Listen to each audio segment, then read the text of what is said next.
Hello, everyone. Welcome back to the channel for this episode of Comics Kwentuhan. We have a first timer, illustrator Sir Viel Vidal, known online by yung handle niya as Evil Viel. Hello, sir. Yes. Hello. Okay. Ano yan, as in sobrang thankful ako na may mga nag-volunteer na new creators.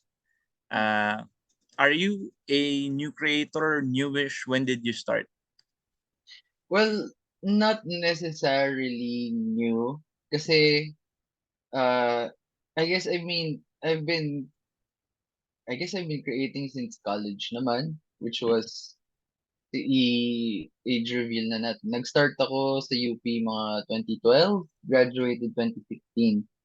Tapos like a year after, I went into advertising.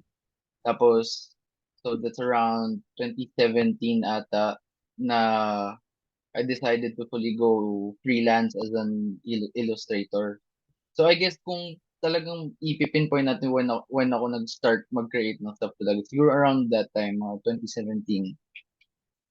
Okay, so you mentioned that you're when we talked behind nung recording that yung more apt na title na to describe you would be an illustrator. We've also Mhm. touched upon that you are a member and used to be board for Inc. More of officers lang but not necessarily yung board ng Yeah, an kasi officer. magkaiba yan. Okay. Mm-mm.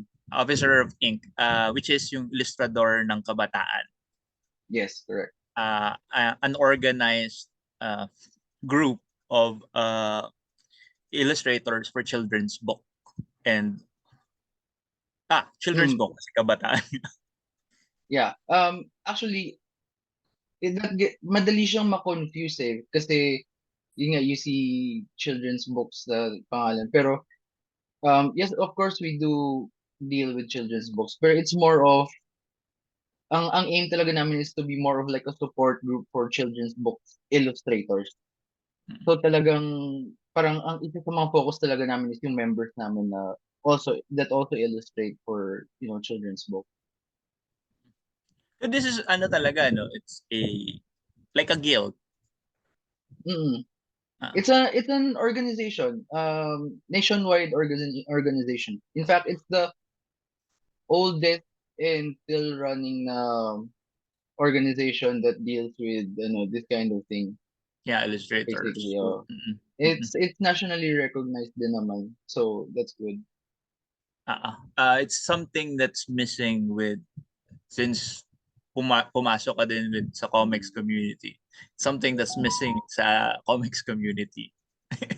No, yung may actual order to it, May actual yung may order, may support group. hierarchy, Oh, may support group, may bylaws, and all that. mm, Parang ang na-mention sa akin before, kasi maraming nagtatanong, mostly old heads. When I mm, mention old heads, these are illustrators and creators. So these are yung writers and illustrators that used to work for the old comic book industry. Most mm. often kasi 'di ba nababanggit with any discussion with comics, may magsasabi na may sisingit na sasabihin patay na ang comics. Yes, Which is that very yung iconic line. iconic yung line, but in truth, totoo naman talaga. Kasi kung susuriin natin, meron talaga tayong industriya ng comics na Mm. namatay nga. Oh, in a sense, I guess. Uh, Yung old world of comics, I guess. yeah, di ba? Kasi ano yan as in, we should properly like acknowledge it na there was an industry before. Mm, An industry that was like, di ba, rivals the American market and the Japanese yeah. market because it was a thriving livelihood for illustrators and writers. Mm, Di ba? Tapos, nawala. So in essence, ayun yung sinasabi ng karamihan na nagsasabi na patay na ang comics eh. Kasi there was mm, like a big empire and it fell. Tapos ngayon, tayong lahat, parang ano, wala tayong organization, wala tayong ano, parang Mad Max wildlands eh. Kanya-kanyang gawa ng comics. Oo, Walang, very true. Marami na ngayon talagang mga self-published comics. Pero ako, I think in a way, medyo necessary din naman kasi for change eh. Alam mo yun? yeah. Kasi Mm-mm. if we stuck rin with the old ways, parang baka nga truly namatay na yung comics eh. Yung one thing I like about this, yung newer generation kasi ng comics is that anyone could self-publish. So, ibig sabihin, kahit maliit ka na Mm-mm. artist, maliit na author, pwedeng-pwede Yes. kang gumawa, pwedeng-pwede mo ibenta, and lahat ng sales mo sa'yo. So Yan. that's one thing that's good about it naman. Sobrang Uh, oo. unbridled creativity. As in, walang Oo, nagsasabi sa'yo na bawal to totoo, gawin, huwag totoo. mo tong gawin. This Mm, is taboo, wag mo tong gagawin. Di ba? mm. Pero since wala tayong editors, wala tayong publishers, anything goes. Yeah, very true.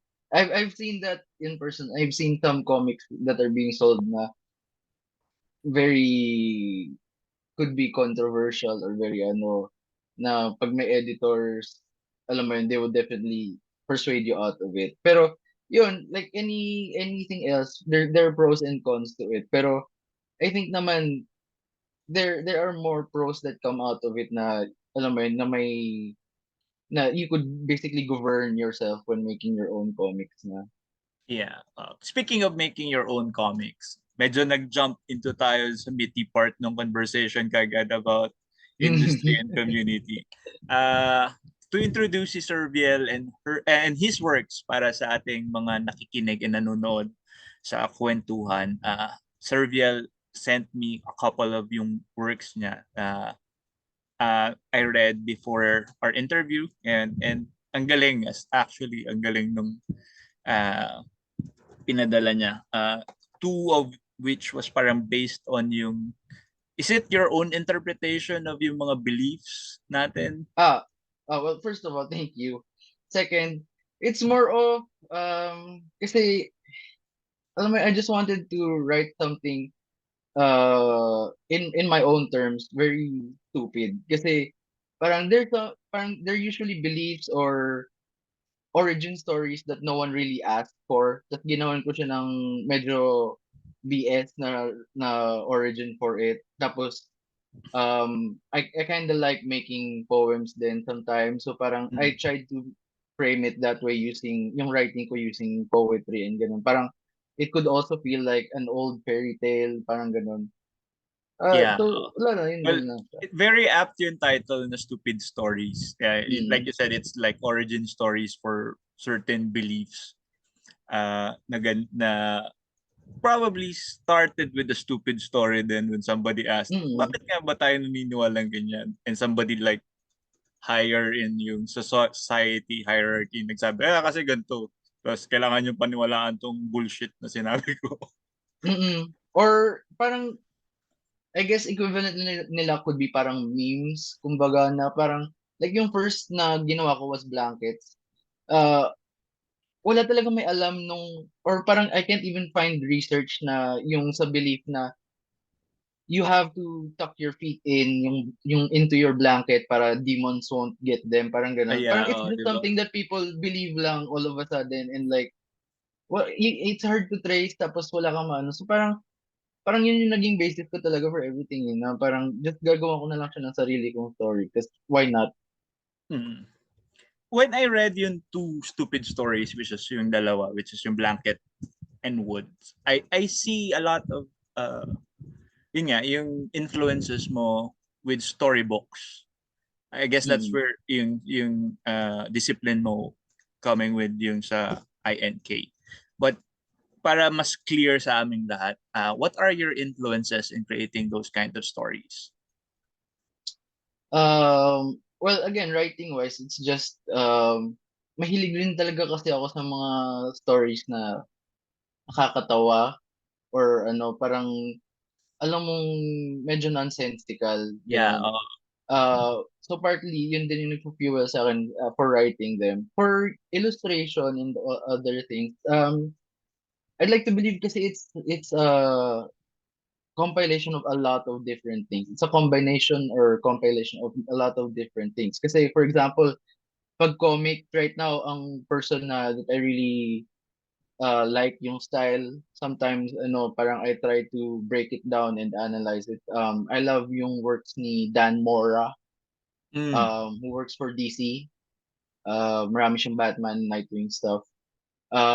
Sometimes I look at kay ano rin, Sean Galloway, which mm. was The yung cheeks, yeah. Sean Cheeks, yung gumawa ng sa Spider-Man na animated. Ang ganda ng proportions ng character designs niya, ganun. Tapos, yun, from other stuff rin na I'm also like an avid D&D player, so I like yung a lot of stuff from the D&D world. So it's really a mishmash of a lot of influences talaga, and just parang nagta-translate na lang to me, and parang when I pair it with the writing and yung visuals, parang I just try to see which looks good on which.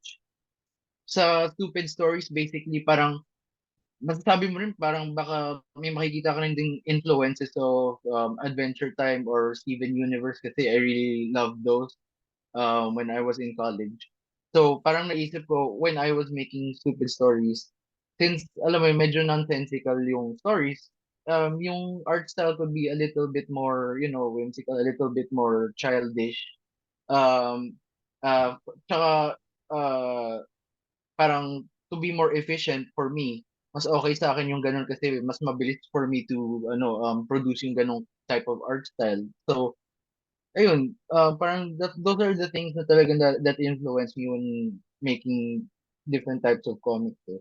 Mm, yeah. And when you read nga stupid stories, yung sense of, yung may whimsical sense nga, the way you do yung poems mo. As in, nakakatuwa siya kasi parang meron siyang mga, parang sobrang out, yung parang, di mo ina-expect, tapos biglang, ay, may ginamit niya for the rhyme yung bagay na yun. Oo.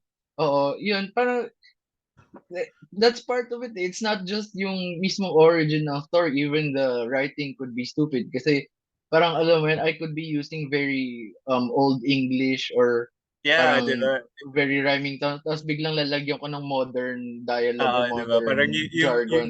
yung original, yung when you start it, it's like yung parang folklorish nga. It's like an old Mm. poem. Tapos biglang, uy, may biglang may modern na nilagay sa for the rhyme or may ano. Yeah. That's why yun nga, I agree with what you said. Very apt nga yung title na stupid kasi even sa creation, even sa writing, lahat alam mo yun, it's just a good old fun for me.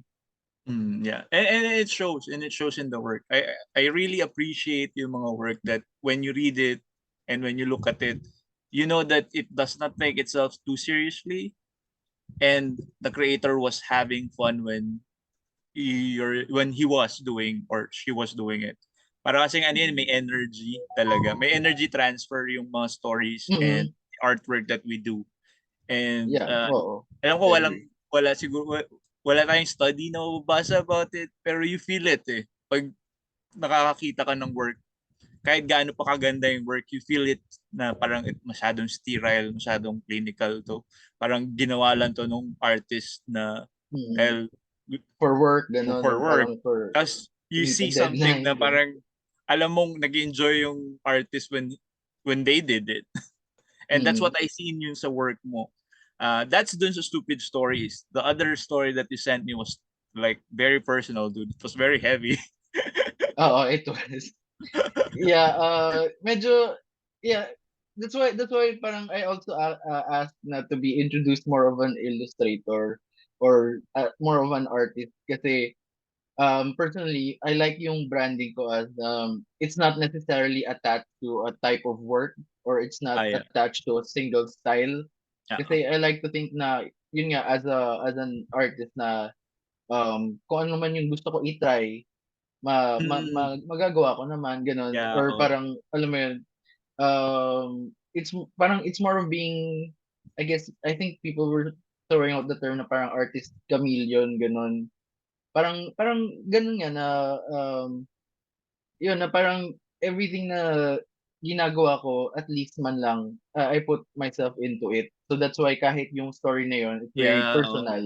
I Alam get mo what yun? you're saying kasi sometimes, especially those that like have their initial work come out and become instant success, napipigeonhole sila dun sa genre na yon or theme na yon. Tapos Mm. parang hindi naman ito yung gusto kong gawin lagi eh. Mm. 'Di Oo, may ba? mga May ganun. mga May creators mga na ganun eh, napipigeonhole sila sa certain Oo. themes, Tapos pag genres. nagka-fan sila, yung certain na hinahanap ganito lang, tapos pag nag-iba, Uh, mag-aano na, aalma yung mga tao. Parang ako personally, not saying na I do have fans, pero I'm just saying that parang personally, parang mas gusto ko na ganun yung, mas parang holistic view as an artist yeah, for and me. you're free Na, to do what stories you want to tell. Hindi yung parang oo, dinidiktahan ka ng readership na hindi kasi dito ka magaling, ito dapat yung ginagawa mo. oo. Kaya yun. People kasi, sometimes din kasi may mga misconceptions din with people na they think na once you're, if you're like doing children's books illustrations, doon ka lang magaling or doon lang alam mo. Oo. So sometimes parang kunwari pag may job opportunities, hindi ka rin kukunin because of that. Or Ah, kung comics lang talaga, comics ganun. So parang ako personally, like I have different portfolios that I send to possible employers for different types of work din.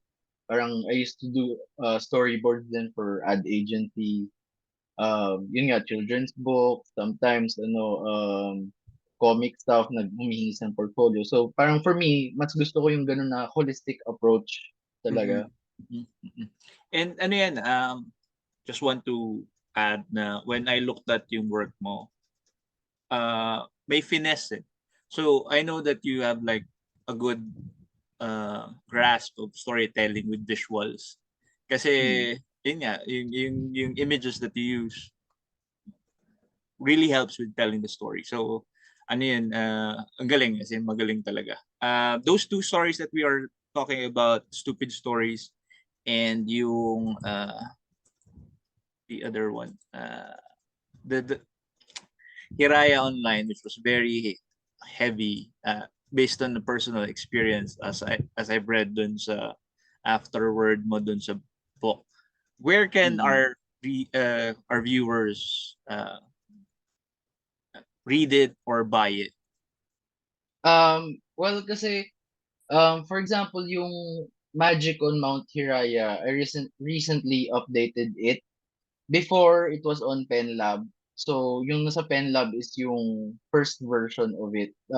Parang last year ko lang, as in late last year ko lang siya talagang ni-revise, in-update yung some of the illustrations. Tapos yung other one, including Hiraya, usually, for now, I'm selling them in events din. So, parang hindi pa sila masyado available online. Pero, ayun, parang, I think I like selling them in real life better ever since nung bumalik na rin yung pandemic eh. Ah, Yung life after, I mean. mm-mm. Parang ano rin yan eh. Parang people often like pinag ko-compare nila. Pinagkukumpara nila yung experience with readers online and IRL in real life. While yes, medyo parang real time din yung online, it's different when you're talking to face with someone when you're Mm. selling your stories, 'di ba? Oo, Uh, iba pa rin. Although don't get me wrong, I don't mind having them online din kasi parang I believe din na if they're online, um parang if they really like it, they'll have more incentive to buy the physical copy din.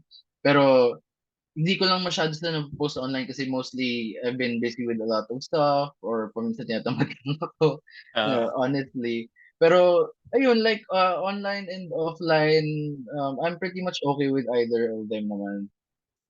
pero you prefer talaga selling it face to face. Oo, iba rin yung experience of ikwento mo or i-elevator pitch mo yung story mo or may alam mo may maging personal connection kayo when discussing the comic and then when they read it and then after they read it. So parang ibang experience din yan totally.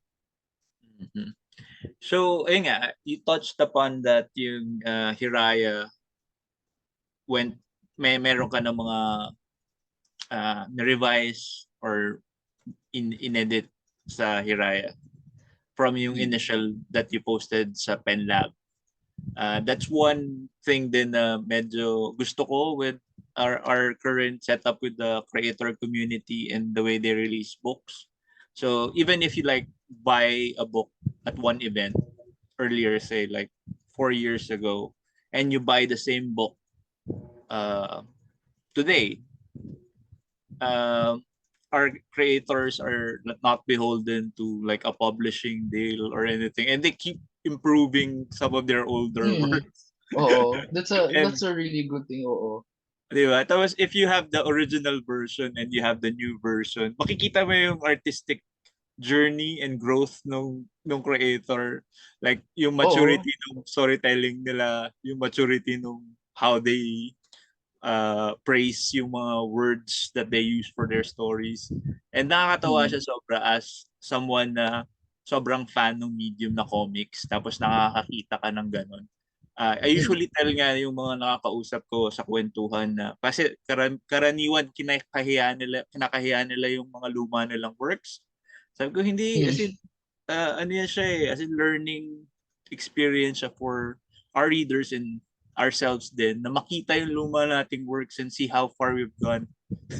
Oo. It's definitely a good marker on seeing how far you've come. Parang, alam mo yun, actually, in fact, baka may mga iba nga dyan, like, yung iba, they might want to buy the old one, tapos in a few years, bibili nila yung bago, tapos it somehow becomes a collector thing.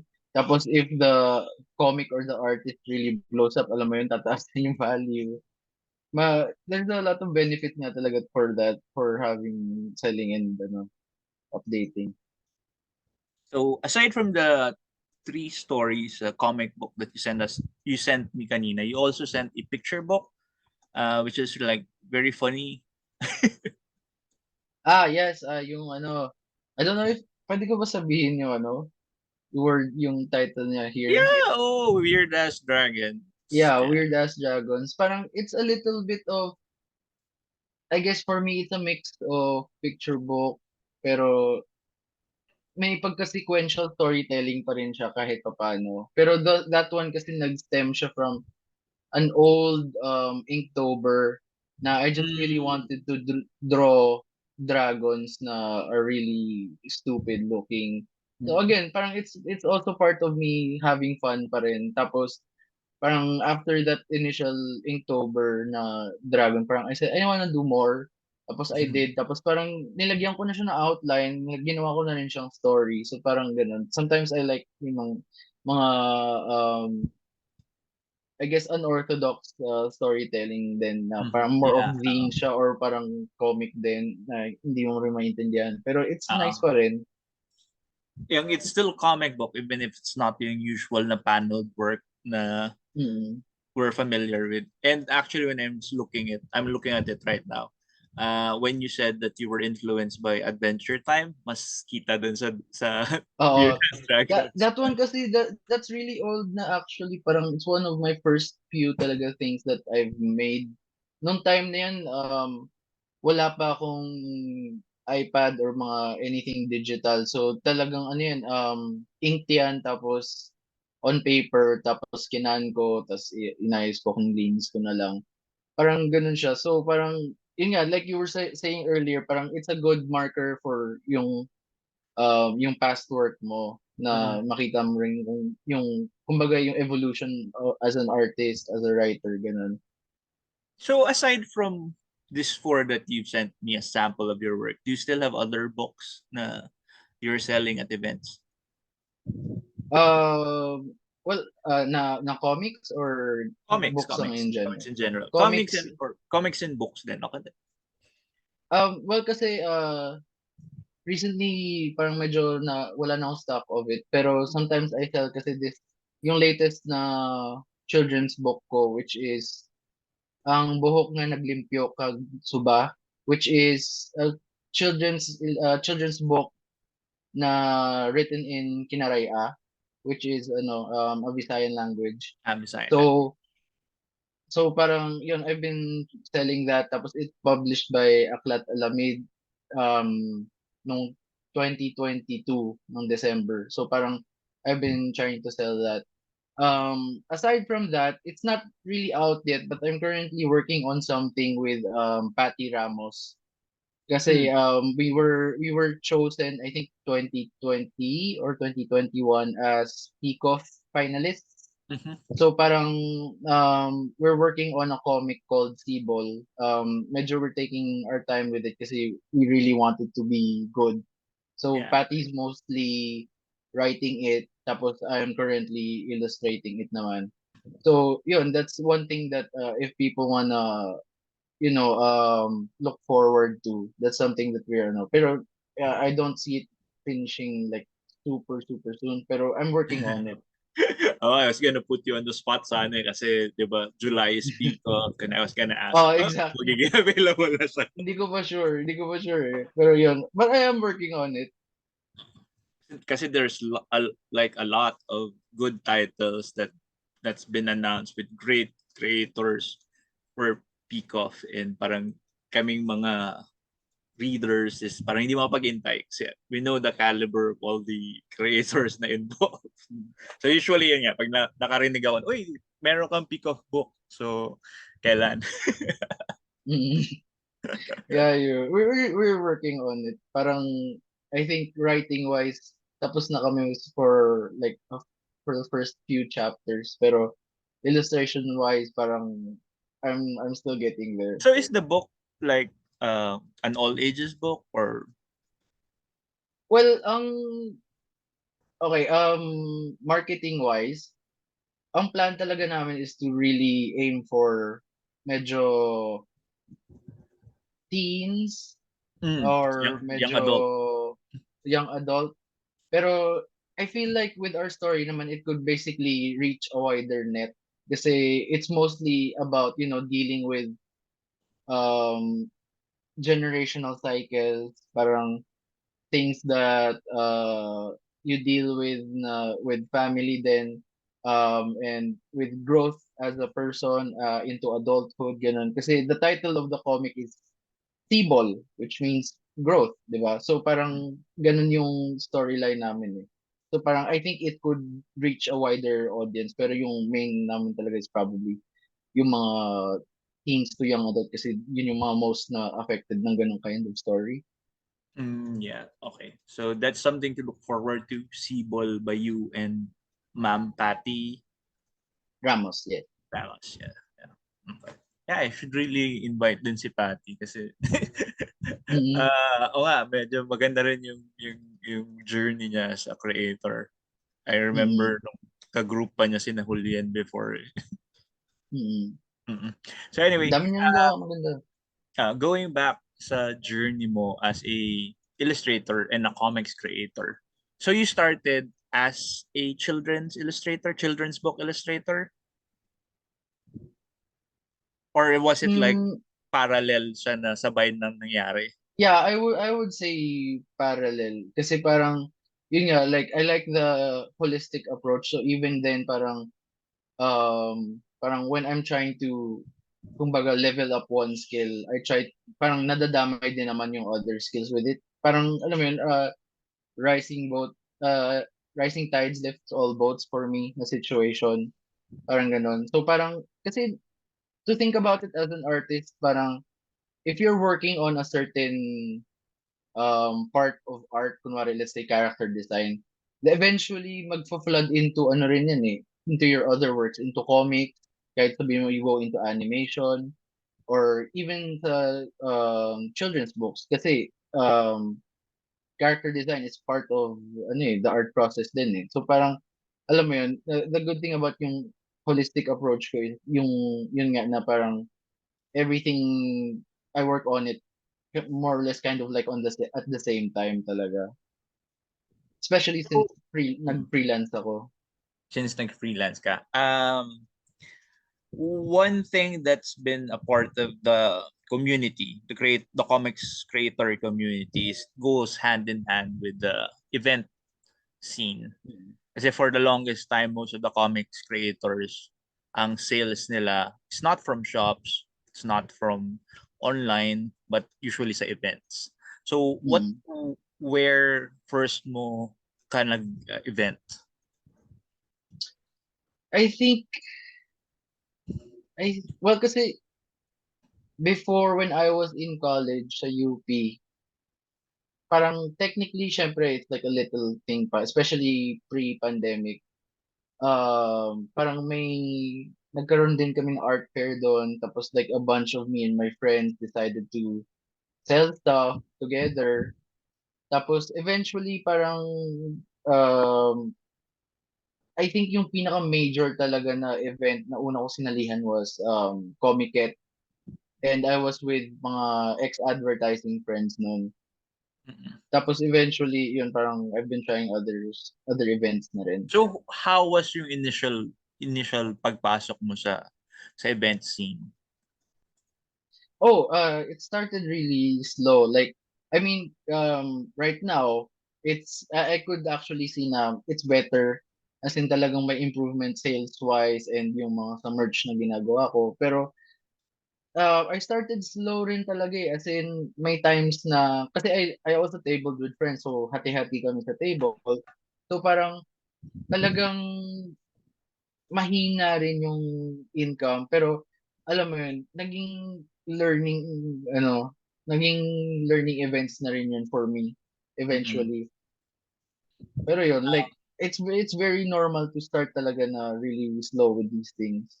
Yeah, parang that's a good way to phrase it for like mga gusto siguro mag-start, no? Mm.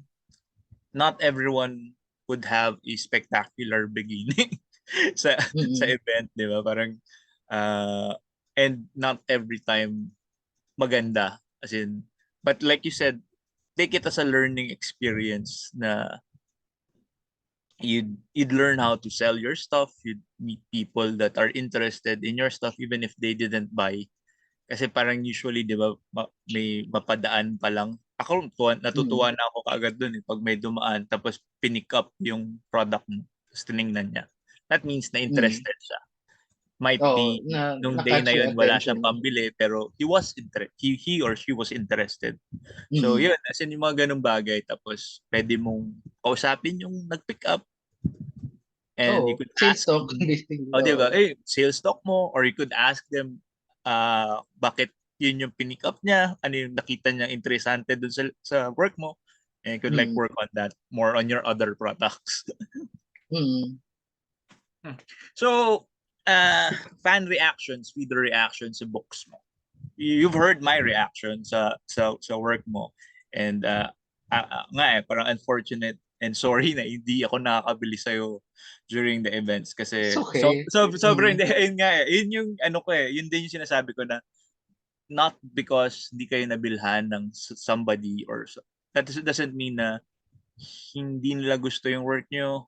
Sa Mm. case na to is sobrang dami na kasi ngayon ng comics creators, ng mga creators.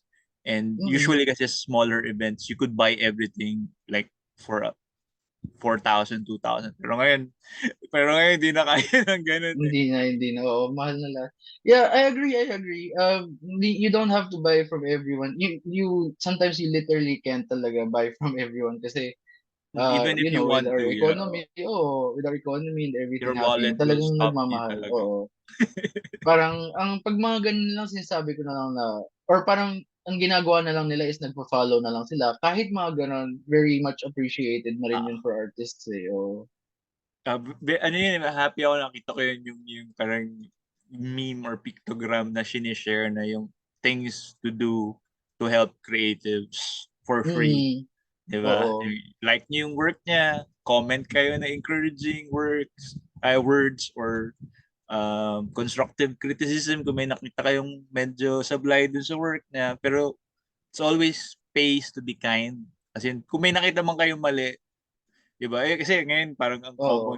ang common knee-jerk reaction would be like sobrang mean yung pag-assault. Ganyan-ganyan Oo, naman. maraming gano'n. Oo, nagkakaroon ng mga rising cases of that na talagang I guess baka partly due to the pandemic din, parang partly na mas ano yun, mas open na mag-talk yung mga tao ng ganyan. Parang yung sa mga memes and yung sa mga parang posts na ganyan, sometimes nga dapat nilalagyan din nila ng, alam mo yun, if you don't have anything nice to say, don't have Kaya, to say it din naman. Or parang if it's not something you can fix or the artist can fix in like 3 minutes, 5 minutes, why bothers, ano, di ba? diba? Oh. Tsaka sometimes it's a matter of preference din, eh, art is subjective kung ika nga ng iba. Mm. It might not look good to you or it might not be just for you lang. Oo, baka hindi ka lang yung target market, no? Oo. Oo. So aside from comic book creating, illustrating, and advertising work mo, you also teach. Yes. Currently I teach part-time sa CSB, College of St. Benilde sa Manila. Although currently medyo naka-teaching break ako to work on yung comics ni Patty. Pero ayun, yung favorite na tinuturo ko from there is character design talaga. Yeah, okay. Ano yan?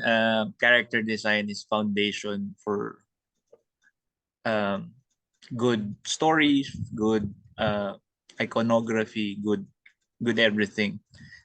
You said while you were off the air that you wanted to touch upon uh, several pointers for our fellow creators about character design. Sure.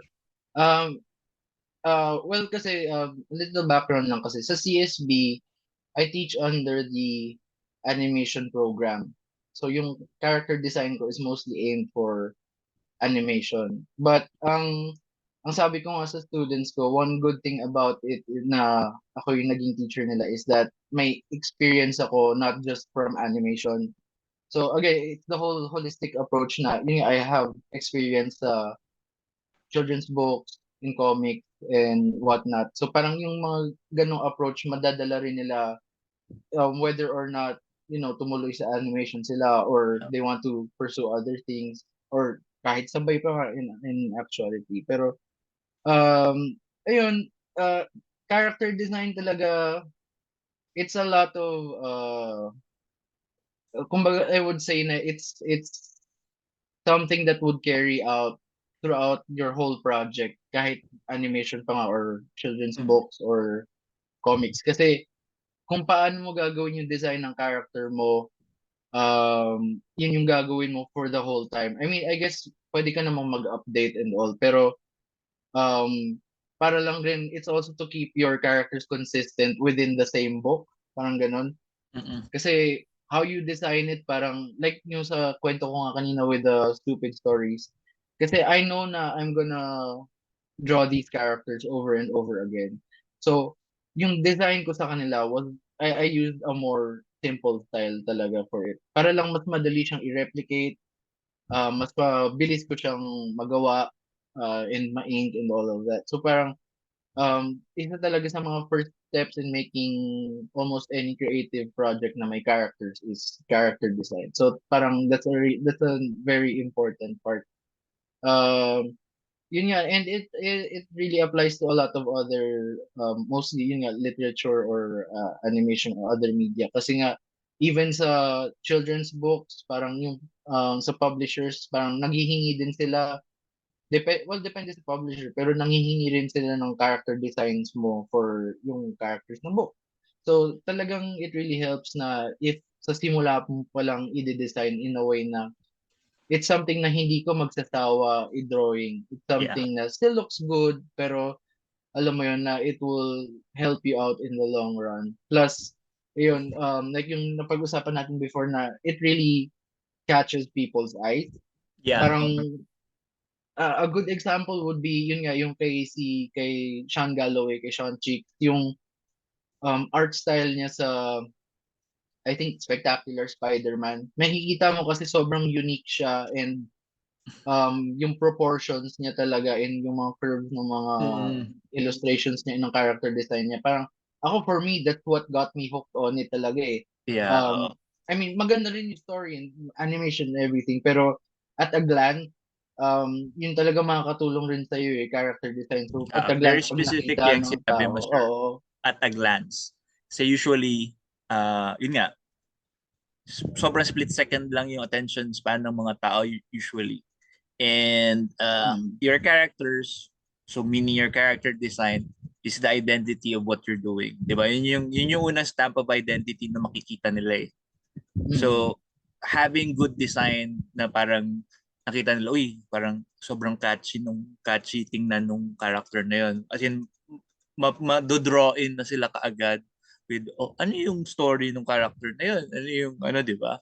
So, parang Mm. that pa lang is, ano na, yun na yung hook mo, yun na yung bait mo for your, for people to notice yung product mo. Mm.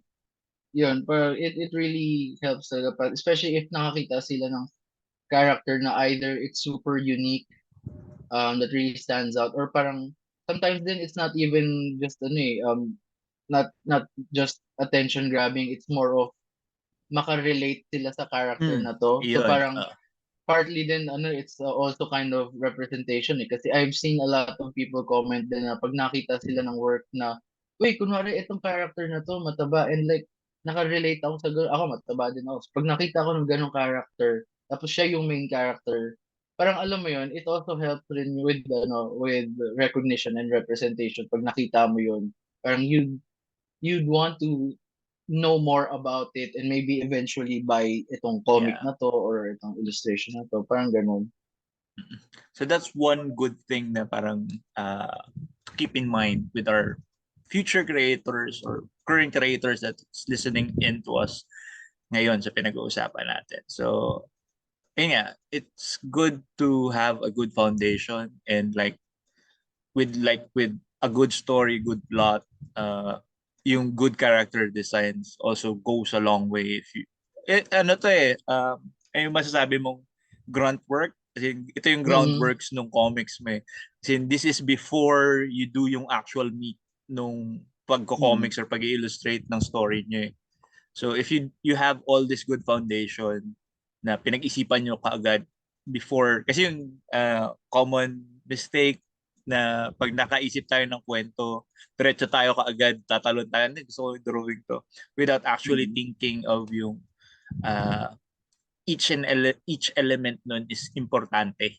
So, Mm-mm. katulad na, if we have good character designs, mapapadali yung pagdodrawing natin sa halip na nag-iisip tayo per page ng, ay, ganito itsura na itong Mm-mm. side character na to, yung ganito itsura na to. Pero pag kung gumawa na tayo ng Bible of characters even before we started the meat of yung production, mas Mm-mm. bibilis tayo actually. Oo, tsaka very consistent. Actually, I do like that you mentioned nga foundation kasi ako, I firmly believe nga na as an art school graduate and ano, I believe nga na foundation is very important. Like yun nga na it's something that carries over to your final save file or whatever. Kasi without good foundation, parang at the end, parang it would still look a little bit off. Kumbaga, Mm, I've seen a lot of ano illustrators na ang gaganda ng rendering nila. As in, I could only dream of using that rendering. Pero yung basics nila need a little work. mm, Kaya parang pag nakita mo medyo off, yung proportions nila medyo off, medyo ano. Although at the same time I would agree, I would say din naman na parang the good thing about yung modern times natin ngayon is that I think anyone could be an artist, anyone could pick up a pen and just or a pencil and just draw, tapos if they want to make a comic, do it. There's nothing wrong with that. Parang not necessarily having foundations doesn't bar you from going into the industry or just or yun, doing what you in want. making a Oo. good product, di ba? Pero Oo. what we're It saying would is really help you. it Oo. would really help you if you know yung fundamentals. The fundamentals always help. Fundamentals. Oo. This coming from, ako rin, galing ako art school. And aminado ako when I was in art school, there are things na I like, hindi ko binaliwala na tinuturo sa akin. Pero when you're working in a commercial space na, maintindihan mo na, oy, kaya pala tinuturo sa amin yung color theory. Oy, kaya pala tinuturo sa amin yung theory of layout, aesthetics, Mm. ganyan. Mas madali kang makakagawa ng isang bagay if you understand why you're doing yung bagay na yun. Mm. Well, and ang maganda rin about art is kahit anong stage ka na in your career or your artist life, kahit magsisimula ka pa lang at an old age, at a young age, parang it's never too late actually to learn the Ah, foundations. Tapos it just really adds, parang kumbaga additive lang siya talaga eh, na ano, mm, it's important pero like if you don't have it, it's okay, you could still learn it. Parang yun nga. it could still add to your work. It will, parang yun nga, parang yung sa holistic approach ko rin na parang learning all of this would Mm, actually help you rin in the long run, help your other skills. Kasi yun nga, like color theory, it applies to a lot of other things. Kahit sabi mong graphic designer ka, mag apply din yan for you. Anatomy, mag apply din yan for you for mm. other parts of the industry. So Also, parang, alam mo, once you know your fundamentals, doesn't mean you know everything. Like oo. what Sir said, always open tayo to learning new things. Like ako, I'm old, but I learn a lot of new things with younger creators na nakakausap ko, younger creators na gumagawa ng mga bagong comics. Dami ko natututunan lagi. So, hindi porke matanda na tayo or medyo comfortable na tayo with how we work, doesn't mean na hindi natin kailangan matuto pa rin. As an artist, dapat lagi tayong and as humans din, dapat lagi tayong continuously nag evolve. Wag tayo Mm, maging close-minded na, hindi para sa akin yan.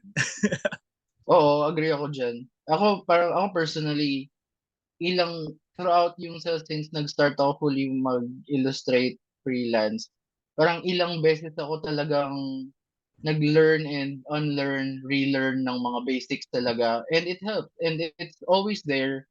So parang there's nothing stopping you from actually trying to learn the basics. I mean, siguro barred na may mga siguro hindi ka makakuha ng mga resources. May other resources pa naman din na pwede for Uh, you. Actually, So maganda parang rin yung yun sa nga, mga it's point, important. Oh. okay din tayo mag-unlearn stuff, okay? Mm. Not because na it worked before, ipipilit natin yung something na yun. We could always unlearn things, especially if it's hurtful sa ibang tao or it's not. We should also learn to unlearn stuff. Also pag Mm. medyo obsolete na yung bagay na yun. Oo, yeah. Or oo nga, or parang if you learn something better, 'di ba? Why not If you apply it learn to something yourself? better, parang upgrade tayo. Hindi tayo magde-devolve. Lagi tayong mag Mm. evolve. Ayan, actually, maganda yung topic. So, thank you for yung mga pointers na yun. One other thing that we usually talk about sa kwentuhan is the community itself. Mm.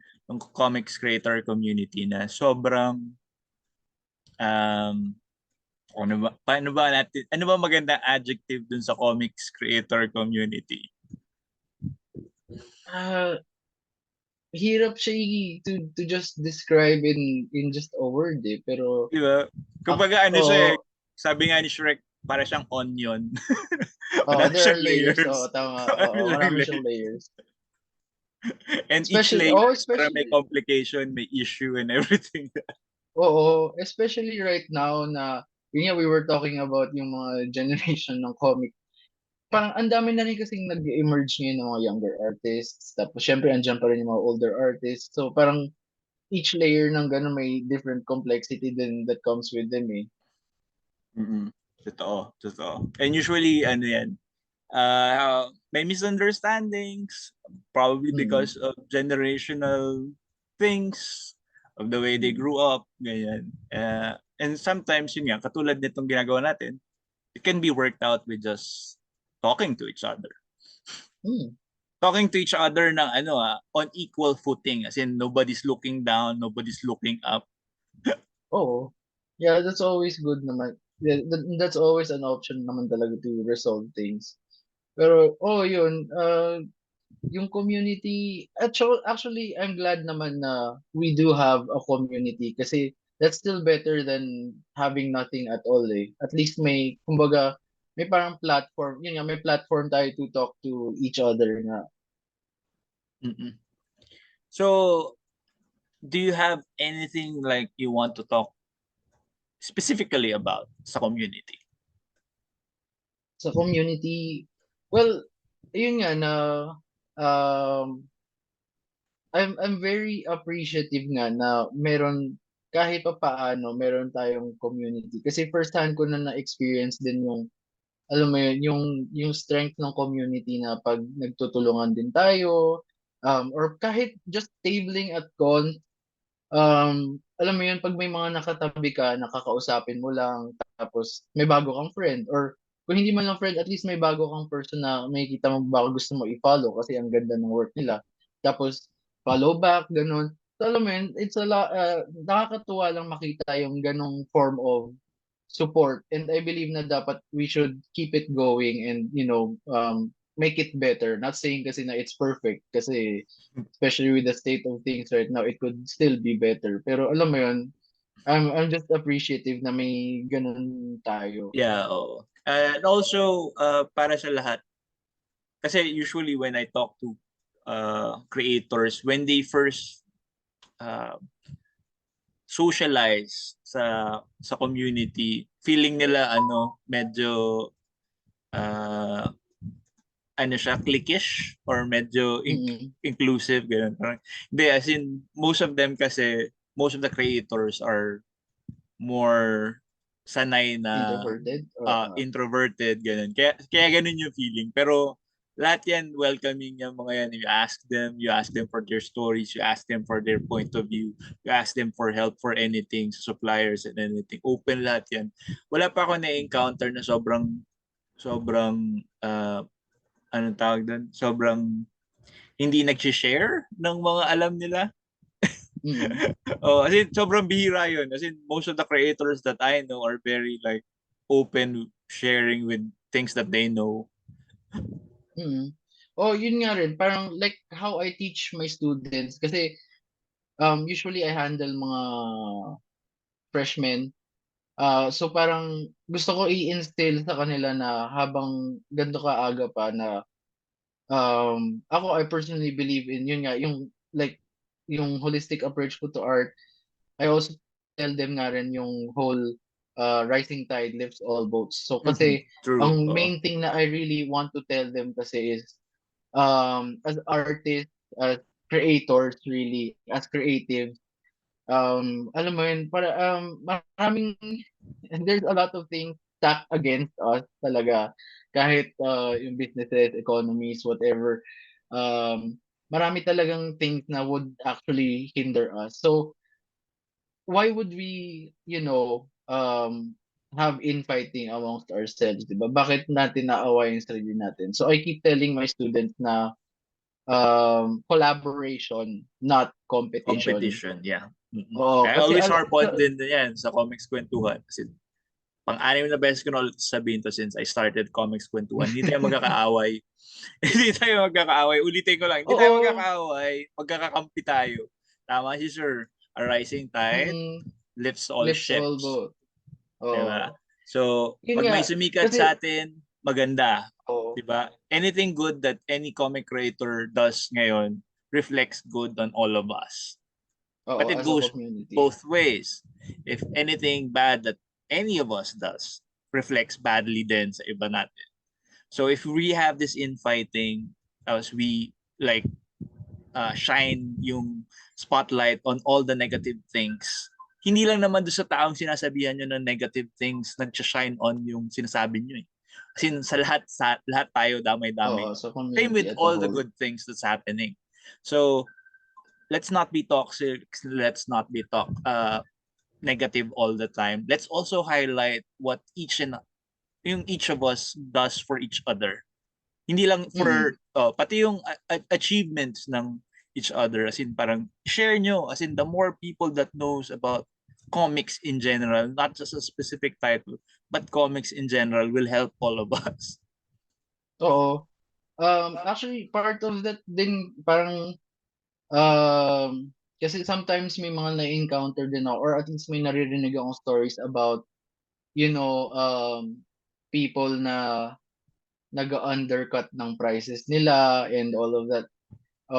Just to be, para mas maraming bumili sa kanila or parang that's just one example parang they're new to the scene so hindi nila alam na alam mo yun, parang they really want to outsell talaga all their neighbors or yung mga katabi nilang artists ganun. Parang alam mo yun, ang specifically yung doon sa prices thing, ang naiisip ko nga kasi and what I keep telling other people about it is nagmamahal na lahat ng mga bagay ngayon, including the economy. In fact, even mga fees for cons, 'di ba, nagmamahal na rin. You've all seen that post, 'di ba, about a certain table fee na nagtaas naman. I'm sure they have their reasons. Ang sinasabi ko, what I just try to say is kung artist ka, taasan mo na rin yung prices mo. Kasi kung mataas yung prices natin in general, mas magiging open ang people to buy and to view art as Yeah. something na worth, na something na may value and something that has worth. So pag may mga nag-undercut talaga ng prices just to make a quick buck, parang alam mo yun, na mas na-hurt tayo as an economy Mm. kasi yung mga buyers matitrain sila to think na, kunwari, ang sticker is just 5 pesos. So, dapat lahat ng stickers 5 pesos. Tapos pag nakita sila ng malaking price, baka magulat pa sila tapos magsasabi pala sila ng kung ano. Tapos, Mm. whereas, kunwari, dapat yung mas mataas na price na yun, dapat yun talaga yung standard eh. So, Ah, parang, alam mo, it really helps the community. para ano yan, we always like harp on sana respetuhin nila yung mga artist. Pero Mm. respect always starts with oneself. So if nire-respeto nyo yung mga sarili nyo as an artist, price nyo yung product nyo accordingly. Ah, 'di ba? Kasi alam Mm. nyo yung worth ng work nyo. So katulad ng sabi ni Sir, hindi lang naman yung production yung ano nun yung pricing nun. It's Mm. also to pay yourself kasi ikaw yung gumawa nun. And yung paying yourself, doon nagsisimula yung pride, doon nagsisimula yung respect. So if we respect ourselves, matututo din yung labas. Sooner or later na i-respect tayo. Tama, actually, yes. Kailangan talaga natin yun. Kasi yun nga, like I said, parang ang daming things against us right now na alam mo yun, parang just helping each other out, parang and just having more self-respect as artists and respect for others, parang it goes a long And way then, pa and then rin. two, ano yan hindi lang one way, as in respect ourselves, pero we also have to think about others. Nakakalimutan Mm. lagi kasi na iba parang ang nangyayari is, nirespeto yung sarili ko, and I should only look out for number one. Ako lang. No. Dapat we always Oo. also think about the others. Oh, it's not a race eh. Kasi sometimes may mga tao talaga, I mean, kahit sa genre or not, may mga tao talagang competitive na, alam mo yun, gusto nilang Sila something, yung gusto number nilang to one. come out on top. O sana hindi ganun. Parang, yun nga, na kailangan talaga sabay-sabay tayo lahat as a community. Mm. Oo, tama. Tama yun actually. Na if sabay-sabay tayo. I've seen this sa tagal ko na nandito sa community and itong zombie-like industry ng comics dito sa Philippines na I've seen good titles go up against nung tide na mag-isa lang Hmm. and wala siyang kasabay. I don't know if that's by design or dahil yun lang yung nangyari. Pero I always find it na sayang na hindi sila nagsabay-sabay. Kasi if nagsabay-sabay yung all these good titles at the same time, like what's happening right now, I mean, I hope there's more publishers with really good books that will be Hmm. available. Kasi if we have like 4, 5, 6 publishers with like a stable of like 10 good titles each, 'di ba? Ang Hmm. golden tingnan nun for comics in general. Mm. Definitely. So dapat ano tayo as in we push everyone up, we don't like Oo, pull don't down punch anyone. down, basically. Oo. Oo. As in let's like spot yung put the spotlight on each other na uh, this publisher produces good books, but this publisher also produces good books. This is a testament to the yung creativity of the whole community na ganito kagaganda tong mga library of books natin. Not just from one publisher, but from multiple publishers. Mm. Tama. Wait lang And sir, also, ko na yung fan. I'm just talking about the publishers, but we also have the self-publishers, di ba? As in, that's a culture that I don't want to lose actually. Na, Mm. na parang when we started this conversation, we talked about na yun nga, that's one good thing that came out from the demise of the industry was there was this golden period then that a lot of creatives was let loose without any editorial mandate, without any marketing mandate, without Mm. ayoko rin mawala yun kasi maganda siyang breeding ground for creatives and pwede marami kasi tayong parang like um, diamonds in the rough na mga Oo. self-publishers that a more polished mainstream publisher could cherry pick from and Oo, make it yun nga. more May mainstream. may So mga may mga ganyan stories nga na talagang because of their self-publishing, napipick up sila by, let's say, by a publisher kahit from abroad or kahit yeah. locally. Mm-mm. Oh. So ayun nga matagal ko nang pinapauso to na yung comics community has always been built upon a culture of creation. Mm. Kasi 'di ba ano yan parang that's yung goal nung creatives industries bill natin which was launched last year ba or in the past few years na the Philippines has always been number one in um, creative services. Nagpo-provide tayo ng creative services for the original content of other countries. Number one tayo doon. Mm. Kasi Very true. world class yung creative talents Oo. natin. Pero kulela tayo with our own original content. But Mm. one community never stopped producing original content. Di ba? Which Mm. is yung comics. As in, di ba? Wala tayong industry, wala tayong kahit ano. As in, we just have tong very volatile creator community na madalas nag-aaway-away. Pero what we always produce books every year. Mm. Totoo. Hindi pa nga every year, sometimes multiple times a year pa nga eh. Oh, every year meron tayong crop of good books always. Parating may bago. Yes, yes. I agree. Ganda nga So nun. we've never stopped. As in, we're built upon yung culture of creation. Kahit walang nagbabayad sa atin, meron at meron pa rin comic creator na nagagawa ng kwento niya. Oo.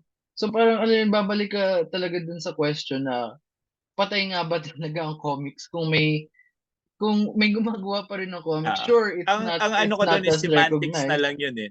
True, Oo. namatay yung industriya, pero yung medium never died. Oo. As long as may mga artist na gumagawa ng comics, as long as someone thinking of a panel in their brain or a comic script in their brain, there will always be comics. Hindi mawala yun eh. Ah, so with that, sir, thank you for your time.